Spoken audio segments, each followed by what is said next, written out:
The cry cut through the storm like a knife. It wasn't the wind howling or the distant rustle of trees bending under the weight of snow. It was something alive. Mike froze mid-step, his heart pounding in his chest. In the dead of winter, in the middle of a snowstorm, that sound didn't belong. Without a second thought, he grabbed the flashlight and threw on his coat. The night was brutal, the wind slashing at his face as he stumbled toward the henhouse. He tightened his grip on the handle, dreading what he might find. Another wild animal, maybe, though deep down he already knew this was something else. Reaching the door, Mike hesitated for only a moment before pushing it open. Inside, the chickens were unsettled, clucking nervously, and there it was. A small, swaddled bundle nestled in the hay, its tiny cries barely audible over the storm. His breath caught as the flashlight's beam settled on it. A baby, Jesus, he whispered, kneeling beside the child. His hands, rough and trembling, brushed away the cloth. The baby's face was red from the cold, its lips trembling, but it was alive. Who could have done this? Cradling the infant to his chest, Mike bolted back toward the house, shielding the child as best he could from the biting wind. His mind raced. There was no one around for miles, no one who could have left the baby out here. The cold was too deadly. This was abandonment, pure and simple. The door slammed behind him as he stumbled into the warmth of the kitchen. Jennifer, his wife, looked up from her chair by the fire, her knitting falling to the floor. "Mike," she called, her voice thick with concern. "What's going on?"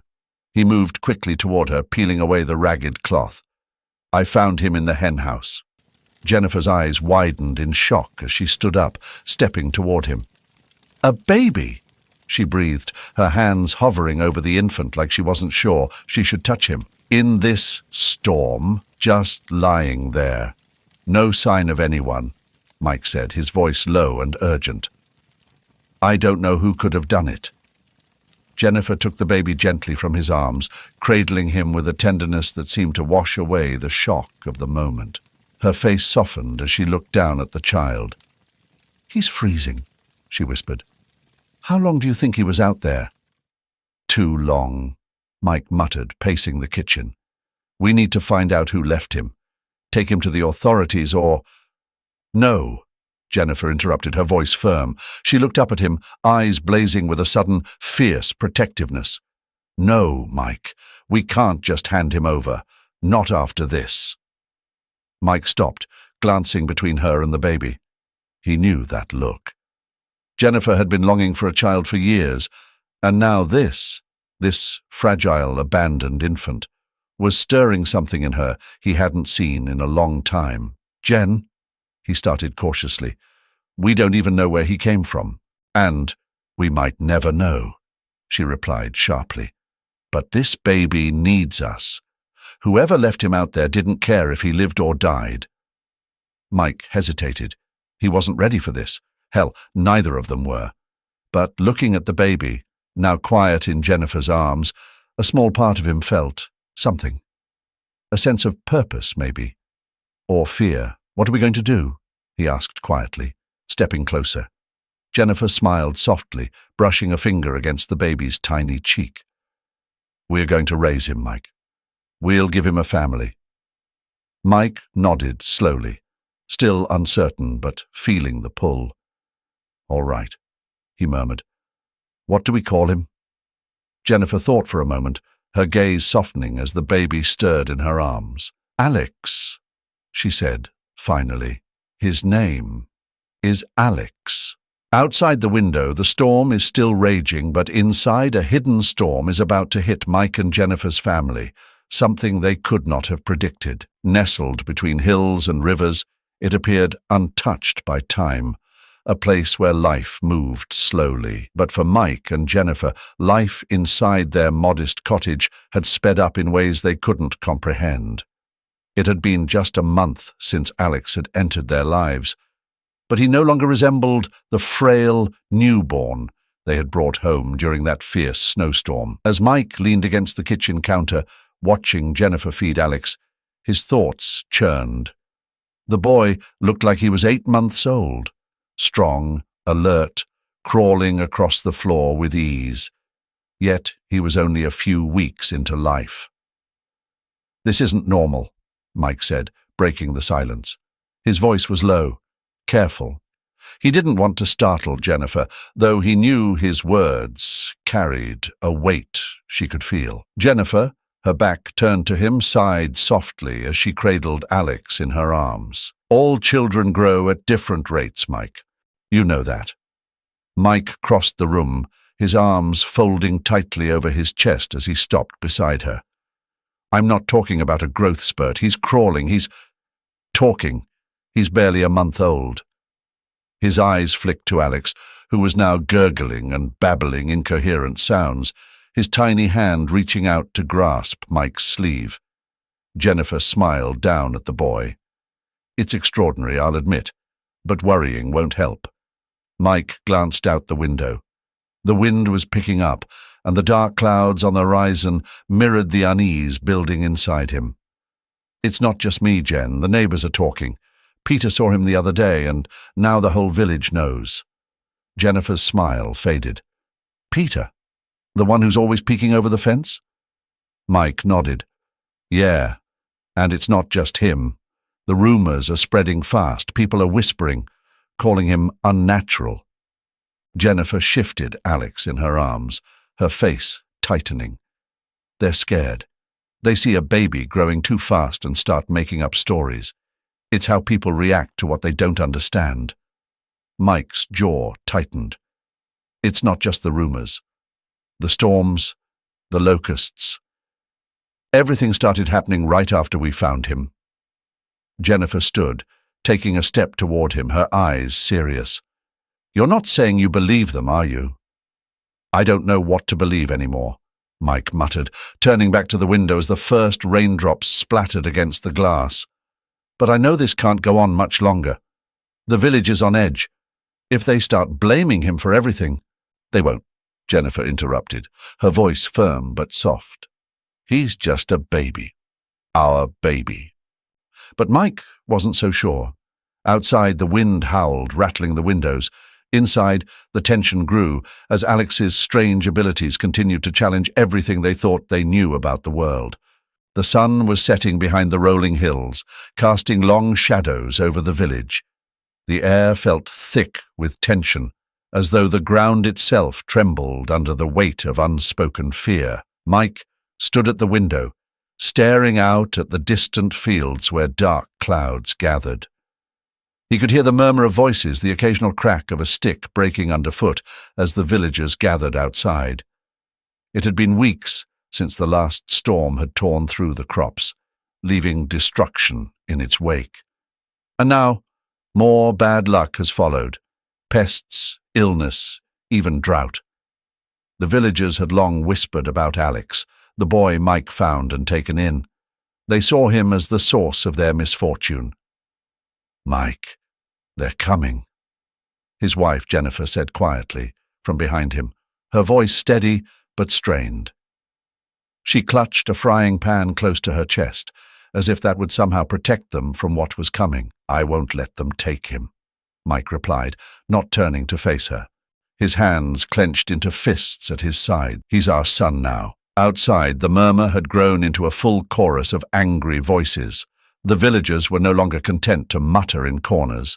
They had gathered at the front of his house, torches flickering in the twilight, casting eerie glows on their grim faces. Mike pushed open the door and stepped out. The cool evening breeze did little to soothe his rising tension. He faced the crowd, meeting their eyes. These were people he had known his whole life, neighbors, friends even.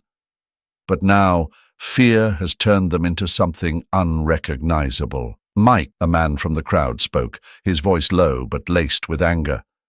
"We've given you enough time. You've seen what's happening to the village. The boy needs to go." Mike shook his head slowly, his jaw tight. "He's not the cause of any of this. He's just a child. You can't blame him for what nature brings." A woman from the back stepped forward, her face twisted with a mix of fear and rage. "Ever since you adopted him, this village has suffered nothing but suffering. The storms, the pests, the drought. It's him. It has to be him." Mike stood firm. "You're wrong. This village has seen bad times before. You know that. Blaming Alex won't change anything." The crowd shifted uneasily, but their resolve held. The man who had spoken earlier took a step closer, raising his voice. "The storm brought the boy to this, Lang. That was a bad omen. You have one last chance, Mike. Either the boy leaves, or we'll take matters into our own hands." Mike's heart pounded in his chest, but he stood his ground. "You'll have to go through me first." The crowd hesitated. The threat hung heavy in the air, like the storm clouds overhead.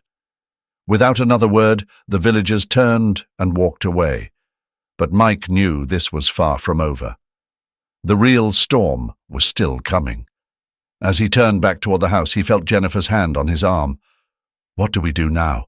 she asked, her voice barely above a whisper. Mike glanced at the darkening sky, then down at the door where Alex watched silently, wide-eyed. "We hold on," he said, "and we protect our son." Alex sat by the window, his silhouette stark against the dying light of the evening. From this angle, he could see the vast fields beyond the village, now dry and lifeless. The crops had shriveled under the relentless sun, and the cattle, once strong and plentiful, now lay as mere shadows of their former selves. He clenched his fists, sensing the tension that had gripped the village in the last few weeks. It wasn't just the drought. He knew, deep down, that they blamed him. Inside the modest home, Mike paced back and forth, while Jennifer stood by the doorway, her gaze shifting uneasily between Alex and her husband. "He's just a boy, Mike," she whispered, her voice almost lost in the room's heavy silence. Mike stopped, turning to face her. His face was etched with worry, deep lines forming over his once youthful features. "He looks like a man, Jennifer. He's only been with us 2 years." He trailed off, staring out the window at Alex. "People talk. They've been talking for a long time." Jennifer sighed, her fingers tightening around the edge of the door. "Let them talk. We know Alex isn't to blame for the drought. It's just bad timing." Mike shook his head. "I don't understand. They think Alex is cursed. Some of them. They're starting to lose their minds. They're telling strange stories about a mysterious person who found underground water." Jennifer interrupted. "He saved the village, didn't he?" "That's exactly the problem," Mike muttered, his voice low. "That makes them more and more convinced that Alex is a bad omen. So God brought the Savior as they prayed." Mike sighed. "Worried they will come tonight. I can feel it." Jennifer's heart sank. She had noticed the murmurs in the marketplace, the sidelong glances, and the whispers that followed them wherever they went. She had hoped, prayed even, that it would pass. But now, standing in the threshold of their home, the weight of what Mike was saying crushed any lingering optimism. "I won't let them take him," she said softly, but with a resolve that surprised even her. Alex told Mom lovingly. "You don't need to protect me," he said, his voice deeper than any boy his age should have. "I'll leave if it keeps you safe." Jennifer rushed over to him, placing a hand on his shoulder. "No, you won't. You're part of this family, Alex. We chose you." "But they won't stop," Alex replied, his eyes meeting hers for the first time that evening. "I can hear them sometimes. In the distance. They say I don't belong here, that I bring ruin wherever I go." Before Jennifer could respond, a low rumble echoed through the air outside. The flicker of torches could be seen approaching in the darkening sky. The villagers were coming. Mike stood by the door, gripping the handle tightly. "Stay inside," he ordered, his voice tense. "I'll deal with this." But as the shouts grew louder, the sense of inevitability weighed heavy in the room. The night air was thick with tension, a chorus of murmurs and shuffling feet as the villagers gathered outside Mike's home. The crackle of the flames mixed with the murmur of angry voices, creating a low hum of danger. They were a crowd driven by fear, their faces hard with determination, their hands gripping makeshift weapons, sticks, stones, anything to make themselves feel powerful against what they didn't understand. "They're coming, Mike," Jennifer whispered, her voice taut with worry. She peered out through the window, her hands trembling on the sill. "I see them," Mike replied, keeping his voice steady. "We need to hide him. Now." Jennifer nodded, her eyes flickering towards the back of the house. Alex was crouched near the doorway, his eyes wide, but calm. "Go, Alex," Jennifer urged, guiding him towards the back. "To the livestock shed. They won't find you there." "I don't want you to get hurt," Alex muttered, but his feet moved, following his mother's direction. "We'll be fine," Mike assured him, though there was a crack in his voice. "Just go. We'll talk to them.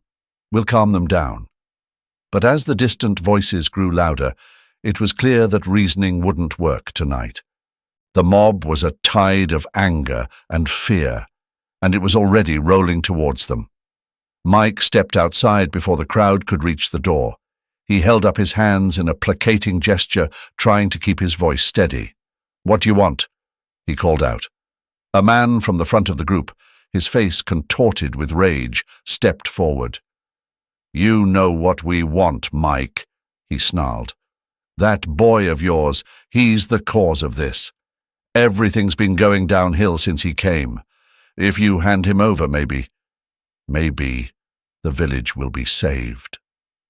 Mike stood firm, his gaze sweeping the crowd. "Alex is just a boy," he said, though even he knew that wasn't entirely true anymore. Alex had grown quickly, too quickly, his body defying the natural order of things. It wasn't his fault, but it was hard to explain away. "He's not normal," another voice shouted from the back. "Look at the crops, the storm, all the animals we've lost. It's him. He's cursed." "You can't believe that," Mike protested, but the crowd surged forward a step, emboldened by their collective fear. Torches were raised higher, casting flickering light across grim faces. "Get out of our way, Mike," the leader growled, "or we'll burn this place down." Before Mike could respond, Alex stepped out from the shadows of the shed. The young man, stood tall, his face calm but his eyes blazing with defiance. "Stop!" Alex called out, his voice cutting through the air like a knife.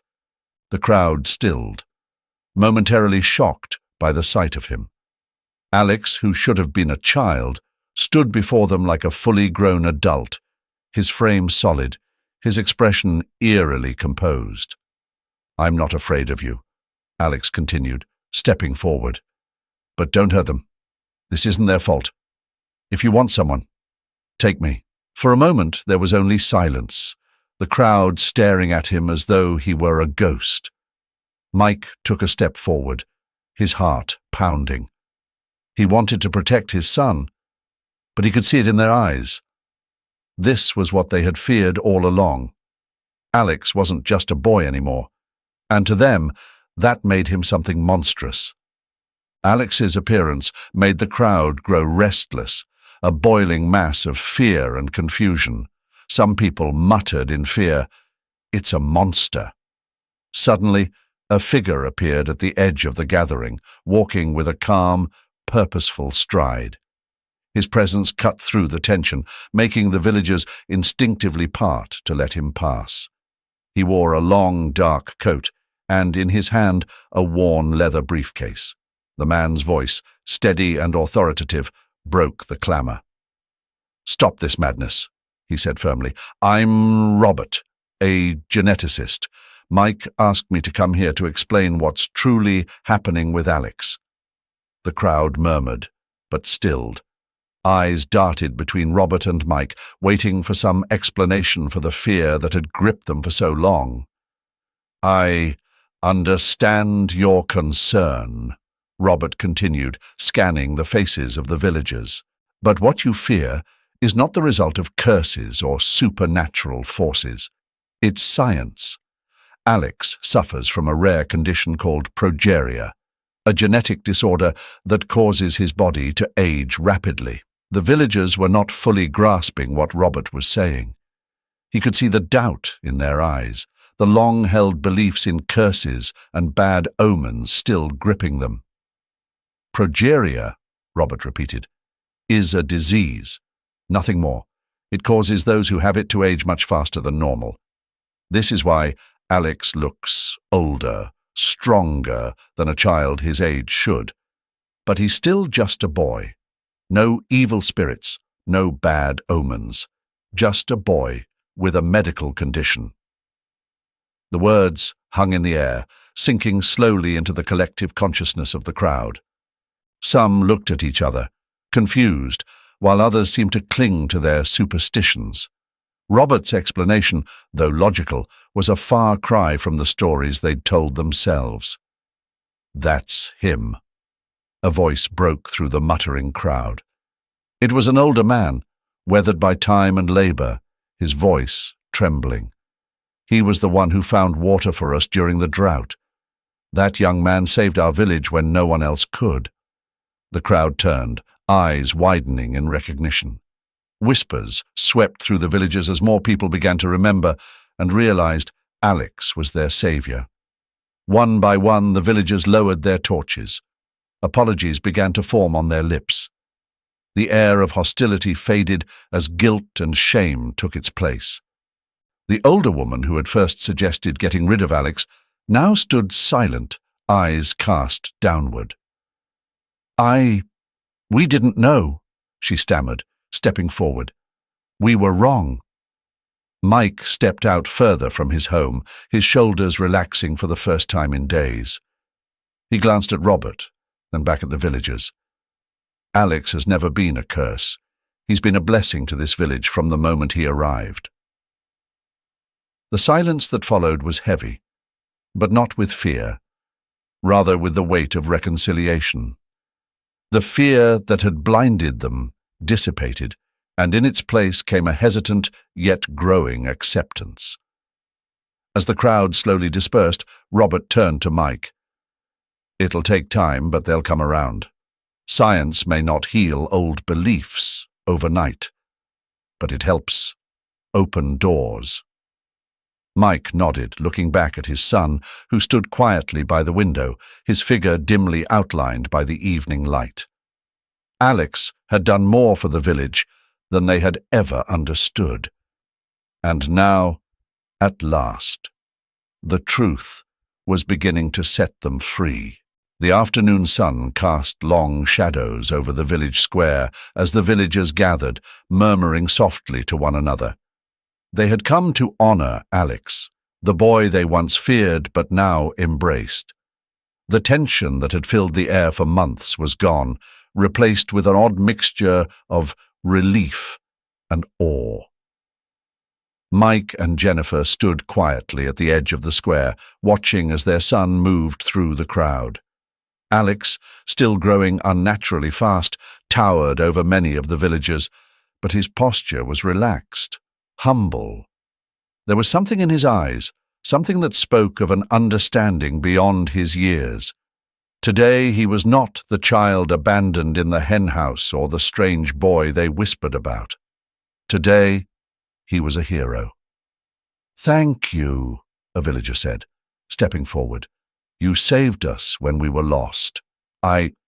We were wrong to ever doubt you." The words came hesitantly, like they were testing unfamiliar ground. Alex only smiled, nodding in acknowledgement, but said nothing. He had learned that words were not always necessary. Jennifer squeezed Mike's hand as they watched. "It's strange," she whispered. "We spent so long protecting him from them. And now they see him as one of their own," Mike finished. His voice was steady, but Jennifer could hear the pride in it.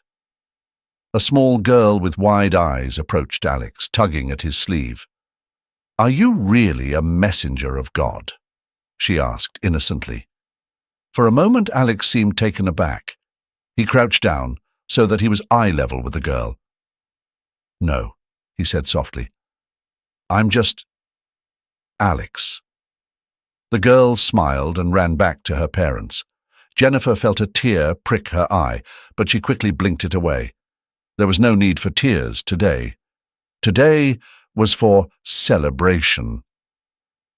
As the ceremony came to a close, the villagers gathered around Alex, showering him with small tokens of gratitude. Homemade bread, carved wooden figures, simple things that carried deep meaning in this isolated village. They no longer saw him as a curse, but as a gift, someone who had brought them hope during a time of despair. Mike stepped forward then, placing a hand on Alex's shoulder. "Come on, son," he said, his voice filled with warmth. "Let's go home." Inside, the house felt lighter, almost as if it had exhaled a long-held breath. As they sat down for dinner, Alex glanced between his parents. "Thank you," he said, his voice barely more than a whisper, "for everything." Jennifer reached across the table, taking Alex's hand in hers. "We've always been proud of you, Alex. Not because of what you did today, but because of who you are." Mike nodded in agreement. "Family sticks together," he added, "no matter what." And, though Alex continued to grow at an alarming rate, they no longer feared it.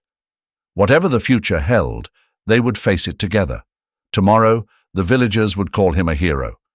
But tonight, in the quiet warmth of their home, Alex was simply a son, loved and accepted. Alex sat quietly at the dining table. Tomorrow, he is going to see Dr. Robert to find a treatment for his illness. Alex's eyes wandered, landing on the small photographs lined along the wall. Memories of a time when life was simpler. A younger version of himself smiled back, though he now hardly recognized that boy. "Hey," Mike's voice broke the silence, turning to his son with a gentle smile. "You all right?" Alex looked up, offering a small nod. "Yeah, Dad. Just thinking." Jennifer moved closer, her expression tender yet concerned. "About tomorrow's medical exam?" Alex nodded again, letting out a slow breath. "It made me realize how lucky I am. You and Dad, you've done so much for me. I don't even know how to begin repaying that." Mike chuckled, wiping his hands on a towel before tossing it over his shoulder. "You don't owe us anything, kid. You've been our joy, our pride, every single day." But Alex felt the weight of those words. He had seen the lines of worry that had deepened on their faces over the years, the quiet conversations they thought he hadn't overheard. His illness had been a shadow, always looming, but never acknowledged out loud. Tonight, however, he couldn't let it remain unspoken any longer. "I know what the future holds for me," Alex began, his voice steady though his heart raced. "I know the illness will keep progressing. I'm going to age faster, but I want you to know—" He paused, glancing between his parents. "I'm not scared. Not anymore." Jennifer's lips quivered slightly as she took a seat across from him, her hand reaching for his. "Alex, I mean it, Mum." He gave her hand a reassuring squeeze. "I promise you both I'll always be here for you like you've been for me. Whatever time I have left, it'll be with you, and that's all that matters." Mike stepped closer, his strong hands resting on Alex's shoulders. "We're in this together, Alex. Every step." Alex smiled, feeling the warmth of his family surrounding him. He could see the worry in their eyes, but more than that, he could feel the love that bound them together. It wasn't just about facing the disease. It was about facing everything that lay ahead with the strength they had as a family. Despite the looming challenges of his illness, the future felt lighter, more hopeful. No matter what came next, Alex knew that with Mike and Jennifer by his side, they could face anything. Together. And that, my friends, brings us to the end of Alex's journey, an emotional story of resilience, family, and love. As we just saw, Alex may face an uncertain future, but the bond he shares with his parents, Mike and Jennifer, gives him, and all of us, hope. It's a powerful reminder that even in the most challenging times, the strength we find in our loved ones can make all the difference. If this story touched your heart as much as it did mine, don't forget to like this video and hit that subscribe button for more heartfelt stories just like this. And let me know in the comments, how would you face a challenge like Alex's? What keeps you grounded when times are tough? Thank you so much for watching, and I'll see you all in the next one. Stay strong, stay connected, and remember, the power of family is everything.